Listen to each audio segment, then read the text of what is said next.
final question, because I am asking now Prime Minister Netanyahu, elected now for the 6th time, day one of your 6th term as Prime Minister, what do you need to accomplish for the future of Israel and on behalf of the state? Well, the first three things are easy. Block Iran, block Iran, block Iran. The fourth is a fifth peace treaty, which I believe we can have. And I think the best candidate and the most important one is Saudi Arabia, which effectively ends the Arab-Israeli conflict, the broader Arab-Israeli conflict, and creates a tremendous prospect for peace.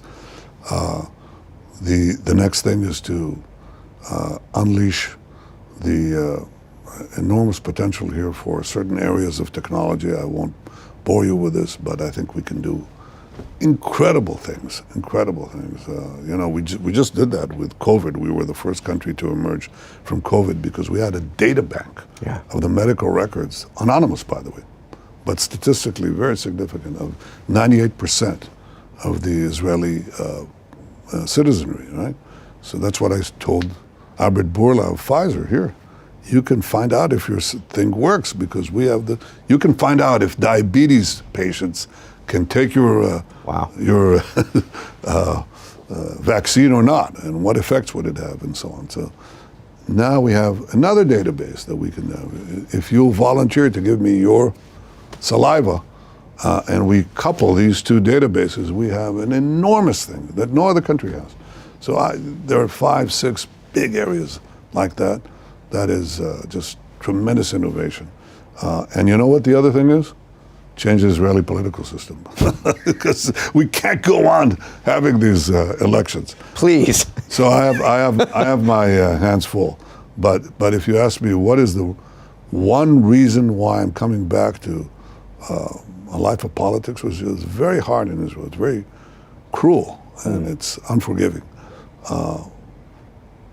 Even though I'm very grateful to the support of millions in Israel and outside Israel for helping me go through the pitfalls and the great sacrifice that politics involved. The one reason that I'm going back into the storm, the one reason is Iran.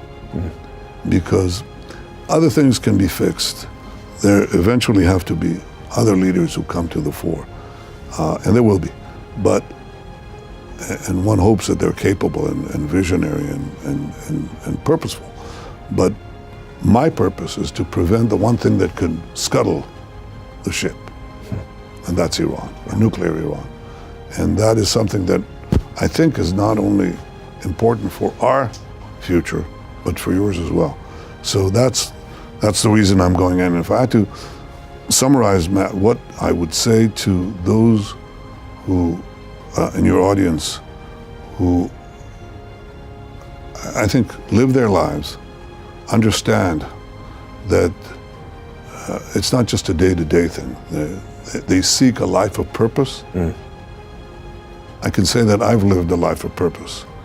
And my purpose is to protect the future of the Jewish people, but also the future of freedom to the extent that I can affect it. And I think anybody who's interested in living a life of purpose should read this book. Benjamin Netanyahu, Bibi, my story. Wow. There are more people praying for you than you can imagine. The God of Abraham, Isaac, and Jacob, our audience loves Israel, they love you, they love what you're doing, and we appreciate everything. And well, thank you and I deeply, deeply appreciate the support of Christians. Christian Zionism made Jewish Zionism possible. That's another part of the story which I described in my book. Thank you. Thank you. Hey, I'm Mati Shoshani, and thank you for watching the TBN Israel YouTube channel. We hope this video gave you greater understanding of Israel and her people. If you haven't already, subscribe to our channel and hit the notification bell so you never miss a video. We'd love to hear from you, so be sure to share what you've learned and ask your questions in comments below. And invite your friends to join the conversation.